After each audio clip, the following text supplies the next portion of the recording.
Grow green বিডির আজকের পর্বে আমরা একজন বিপ্লবী নেতা যিনি ইতিহাস বদলে দিয়েছিলেন ভ্লাদিমির লেনিনকে নিয়ে আলোচনা করব।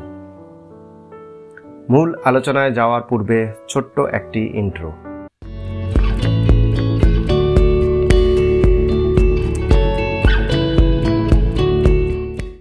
ভ্লাদিমির ইলিচ ছিলেন একজন রুশ বিপ্লবী, রাজনৈতিক চিন্তাবিদ এবং নেতা যিনি 20 শতকের ইতিহাসকে গভীরভাবে প্রভাবিত করেছিলেন।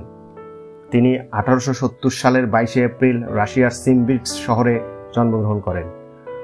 1917 সালের রুশ বিপ্লবে বলশেভিক পার্টিকে নেতৃত্ব দিয়ে বিজয়ী করেন এবং সোভিয়েত ইউনিয়নের প্রতিষ্ঠাতা প্রধান হন। লেনিন এর শৈশবকাল। লেনিন একটি মধ্যবিত্ত শিক্ষিত পরিবারে জন্মগ্রহণ করেন, যার সদস্যরা রাজনৈতিকভাবে সচেতন ছিলেন। তার বড় ভাই জার আলেকজান্ডার তৃতীয় এর বিরুদ্ধে ষড়যন্ত্রের অভিযোগে ফাঁসি দেওয়া হয়, যা লেনিনকে বিপ্লবী আদর্শের প্রতি গভীরভাবে আকৃষ্ট করে। তিনি আইন পড়াশোনা করেছিলেন, কিন্তু খুব দ্রুত বিপ্লবী রাজনীতিতে জড়িয়ে পড়েন। কার্ল মার্কস ও ফ্রেডরিক অ্যাঙ্গেলসের রচনাগুলি তার উপর গভীর প্রভাব ফেলে। তার ক্ষমতায় আরোহণ। 1900 সালের শেষের দিকে Lenin Russian social Democrat labour পার্টির একজন গুরুত্বপূর্ণ নেতা হয়ে ওঠেন এবং পরবর্তীতে বলশেভিক নামে পরিচিত একটি গোষ্ঠীর নেতৃত্ব দেন।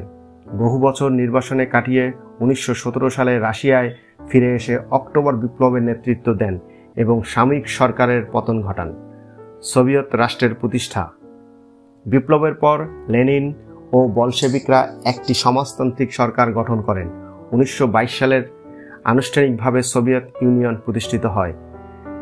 লেনিন এর প্রধান হন। তিনি শিল্পজাত সম্পত্তি জাতীয়করণ এবং জমির পুনর্বণ্টনের মতো বহু রেডিক্যাল সংস্কার চালু করেন।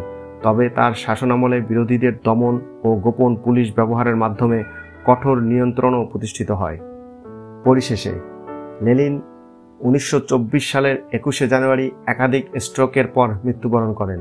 তিনি এমন একটি উত্তরাধিকার রেখে যান যা আজও বিতর্কিত। অনেকে তাকে শ্রমজীবী মানুষের জন্য সংগ্রামী ও দূরদর্শী নেতা হিসেবে স্মরণ করেন, আবার কেউ কেউ তাকে একদলীয় কর্তৃত্ববাদী শাসনের প্রতিষ্ঠাতা বলে সমালোচনা করেন। তার আদর্শ ও নেতৃত্ব সোভিয়েত ইউনিয়নের ভিত্তি গড়ে তোলে এবং বিশ্বজুড়ে কমিউনিস্ট আন্দোলনকে প্রভাবিত করে। আজও লেনিন ইতিহাসের একটি গুরুত্বপূর্ণ ও আলোচিত চরিত্র। তিনি যেমন প্রশংসিত তেমনি সমালোচিত। ধন্যবাদ।